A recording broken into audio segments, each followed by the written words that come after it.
I have two accounts with GT Bank. This is my savings account ATM with GT Bank. Right now, I will destroy this ATM.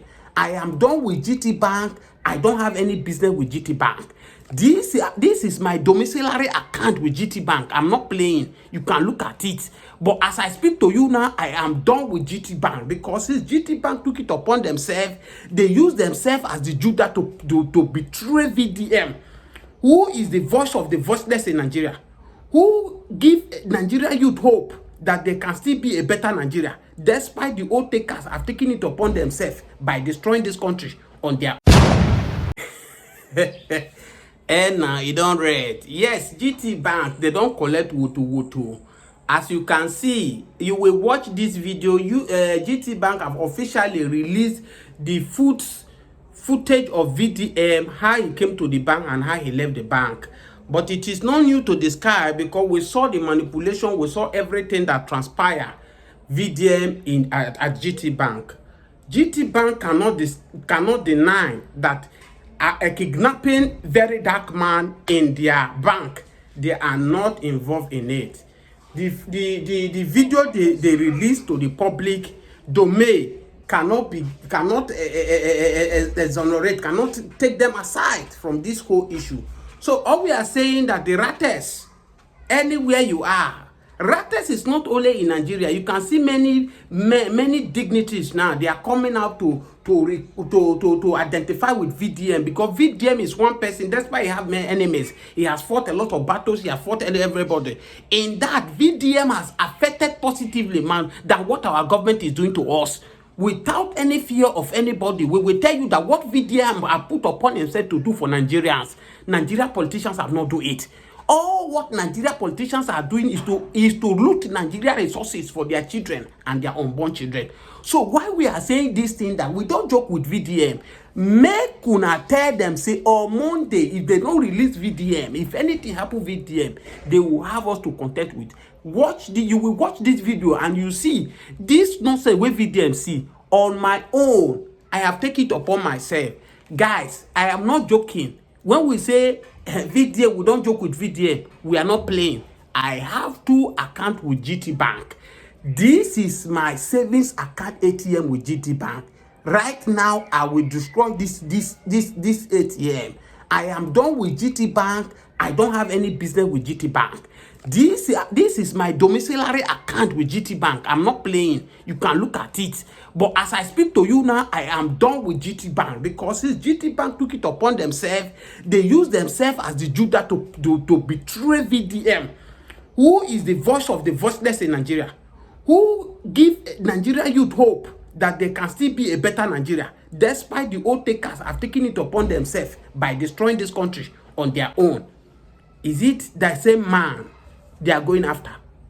If it is true that that EFCC that kidnapped Verydarkman, wait, is it because VDM took it upon himself to expose these evils that EFCC is doing that make them to go after him?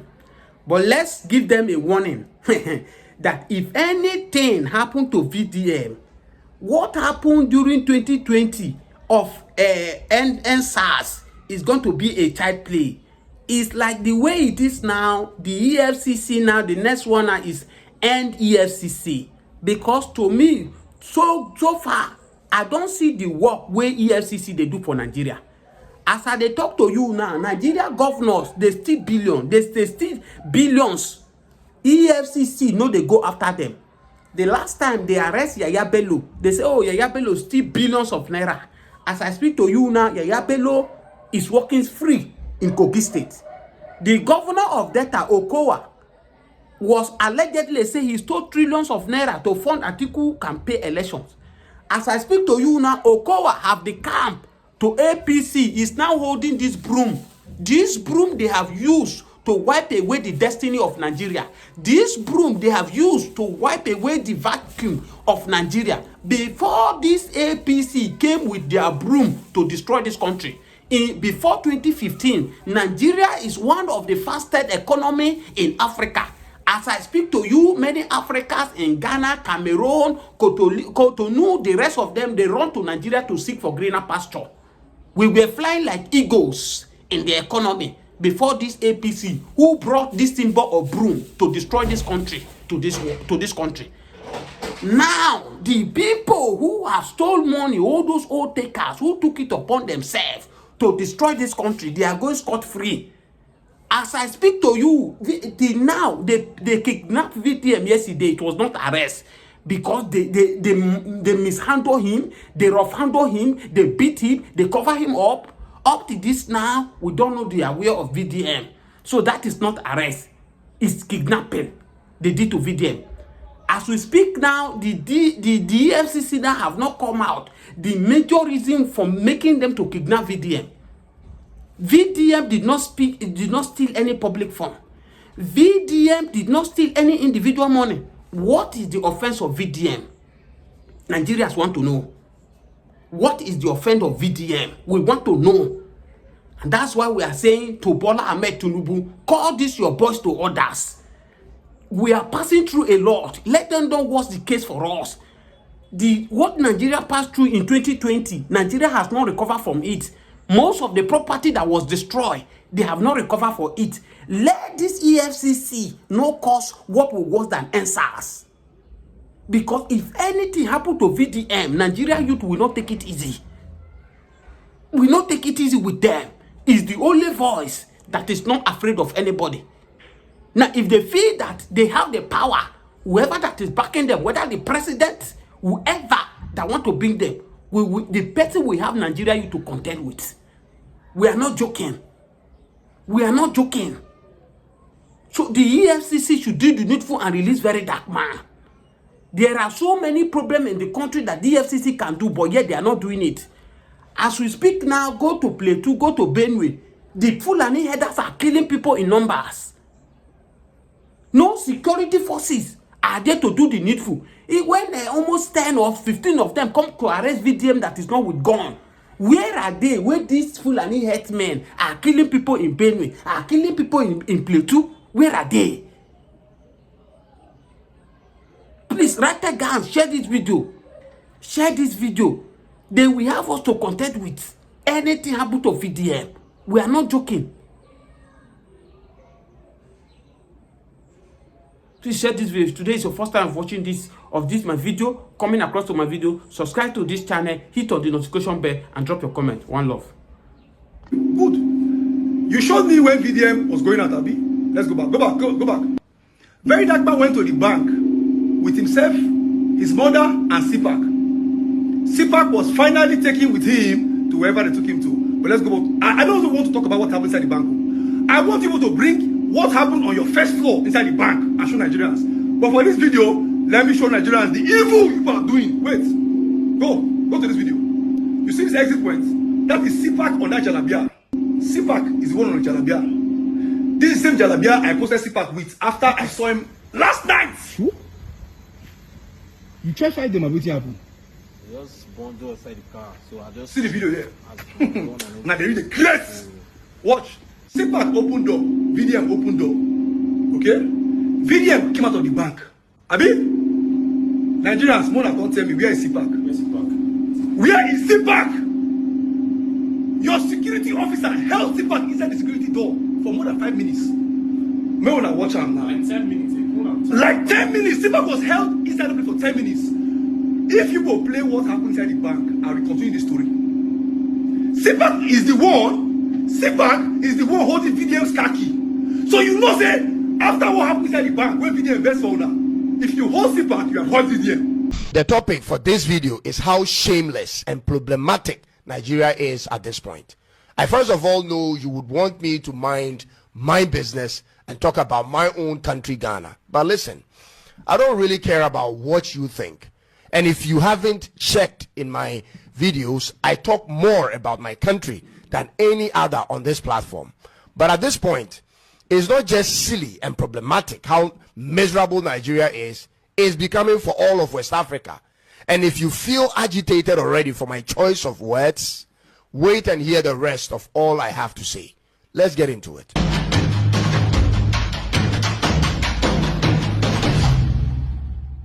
Nigeria's population is a national security threat to every neighboring and West African country. As of March this year, Nigeria's population is more than half the total population of West African countries. More than half. This means on any given day, the influx of Nigerian citizens to any West African country will easily swallow up the entire local population. This is why every country in West Africa needs to have a say in what goes on in Nigeria, on the backdrop of the fact that they like to travel, ladies and gentlemen. They like to move, and they are moving in numbers. Now, ladies and gentlemen, two major situations are making Nigeria look scary to the rest of Africa, especially the neighboring West African countries. And I said two major things. But first, let's put aside the lack of stable electricity and inflation for now. Those are regular problems everywhere that every country in Africa has to deal with. However, the two worrisome situations brewing in Nigeria, which threatens the sovereignty of other African countries, has to do with the religious extremism and poverty. Ladies and gentlemen, I need you to again hold back on the insults for now, and also put down your bias glasses and hear me out for a minute before you come in. Are you aware of the number of Islamist jihadist groups operational in Nigeria as of 2025? Let me give you the list, ladies and gentlemen. It started in the year 2000 with Boko Haram, whose aim is to establish an Islamic state in Nigeria. Then the first splinter group from Boko Haram, called Ansaru, was formed in 2012. After Ansaru came the next splinter group called Islamic State West Africa Province, aka ISWAP, which started in 2016. Darul Salam also came in from the Niger Delta, and then the multiple Fulani militant groups came in. Just when we thought these groups were too many to handle for one country, then we hear of a group originally from Mali and also operational in Niger moving in to Nigeria. They are called Lakurawa. The situation appears to get worse by the days, from one bad jihadist group to a worse group. Ladies and gentlemen, is Nigeria becoming, or already become, the main breeding ground for all terrorist groups in Africa? What's going on here? When other countries are thinking of ways to create conducive environment to entice foreign investment, Nigeria is rather enticing terror. Let me ask you this. What conditions are made where almost all of them are situated? Groups will directly enter all the nearby countries. These are countries in West Africa. This may include the splinter groups moving to other countries, or the citizens of Nigeria abandoning their own homeland for another. Ladies and gentlemen, this is a serious issue that needs immediate continental concern. Nigeria is a friend of Ghana. Nigeria is a part of ECOWAS. When they are moving into your country, we cannot turn them away. But when 1 million moves in at one time, what then becomes the fate of the host nation's security, sovereignty, and economy? And this can happen on any given day, ladies and gentlemen. And what actually terrifies me is this. I don't see any real political actions or steps taken by the leadership of the country to deal with the situation.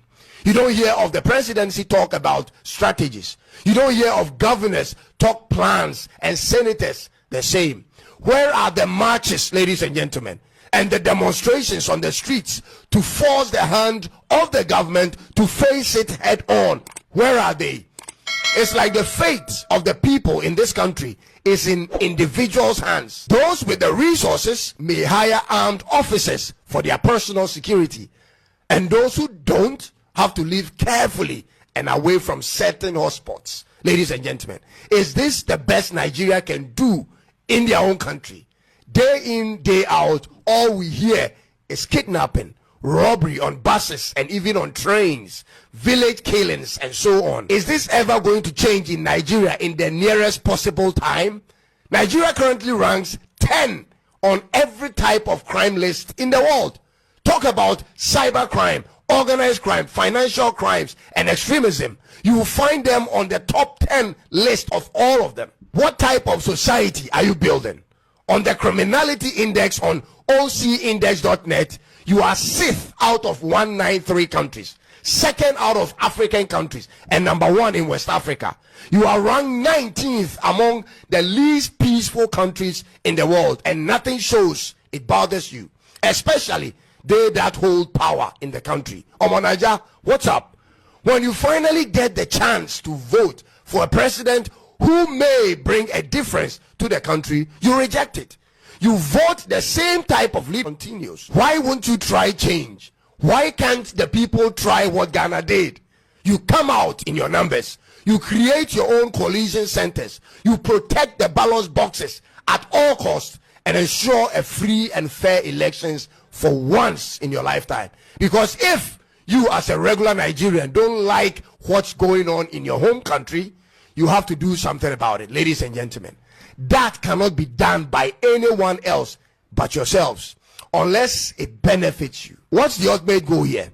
When you have chosen democracy as your system of governance and it's only making life a living hell for the majority of the people, what is the plan, ladies and gentlemen? This is disturbing. Now, on to the second situation that is of equal concern as the first. This is about the level of poverty in Nigeria. You have more than 40% of your total population living below the global poverty line of $2.15 per day. That's more than 100 million people, ladies and gentlemen. That's a national security crisis. To have more than 100 million people who don't spend up to 3,300 naira in a day is problematic for the state's economy and for the people themselves. And here is how. The 3,300 naira per day will include your transport fare in and out to work if you have one, or to school, your breakfast, your lunch, your supper for one person. And so when that's not possible for more than 100 million people, then there isn't much these 100 million people are doing to contribute to the economy of the local state. People must work, produce, buy, pay taxes, and all of that, which runs the local economy. And that explains why countries whose citizens spend more do better than countries which citizens spend less. This is economic fact.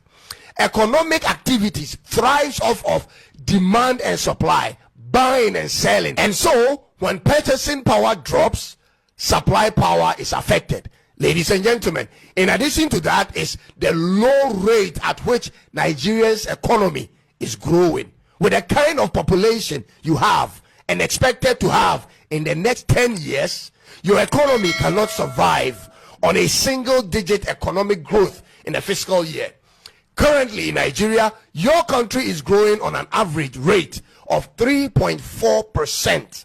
3.4%. That's super slow for your size. You need to move that thing to more than 10% per annum and sustain it over a decade to meet the surge ahead. Your country's population is projected to hit 290 million in the next 10 years, and that's adding at least 50 million more people to what you have now. So the pace you are running will have to change immediately. From 2020 to 2023, the average unemployment rate was over 39% of the capable workforce until last year, when the new administration by Tinubu had to revise the method for calculating to reduce it to now 5.3%. Whether that is accurate or not, the reality of the people hasn't changed, and that's a huge problem. Ghana and every other country for that matter have our own problems to deal with, but at least not with the numbers Nigeria comes with. The very fact that these two situations I've just described has a direct impact on all neighboring countries is what has triggered me to do this video, because the rise and success of Nigeria is in the interest of all African countries. In the same way, the fall and demise of Nigeria is detrimental to all African countries, ladies and gentlemen. Therefore, whether it offends your pride as a successful Nigerian who doesn't like your country being talked about in a negative light or not, that's not only up to them or you to determine what others may say, because once there is a problem in your country, everyone will feel the impact. Just like it said, when Nigeria sneezes, every African country catches cold. Folks, I want to read your opinion on this matter without insult. So let's hear from you. Of course, you can hear from that Ghanaian man. They say truth is always bitter, but the guy have just spoken nothing but the gospel truth about what is happening in Nigeria. Whatever that happened in Nigeria is affecting the whole Africa, and that you can see that the insecurity in Nigeria now is gradually spreading to Africa country. Of course, Ghanaian man to come out on here and speak what a lot of us has been speaking about Bola Ahmed Tinubu regime. This is a lackadaisical character, don't show some concern, people they buy, people they die, hunger they buy people, different thing is happening, it doesn't show. And that's the thing we are saying. Don't forget that if you look at it, that before Donald Trump have said it before about the killings of Christians in Nigeria, that it has to stop. These guys that are focusing on where Christians dominate in Benue, in Plateau, to make sure they wipe away the Christians in the north. Bola Ahmed Tinubu is not speaking about it. Neither the the current government. And that's why we are saying giving us Muslim tickets is at his own risk. I'm not saying they are not killing before, but look at the quantum, the numbers of peoples that are being killed. 87 or 90% of them are Christians. And the president, the government are not saying anything. They are not bothered. Even the president cannot even go there for visit. We see where the APC in Delta State joined APC. You can see numbers of politicians, the vice president, the APC, the rest of them, they went to Delta to go and receive the Delta governor and those that they come. But numbers of people die in Plateau, number of people die in Benue. None of these people went there. Apart from the NSA, to the best of my knowledge, who went there of recent. It's not that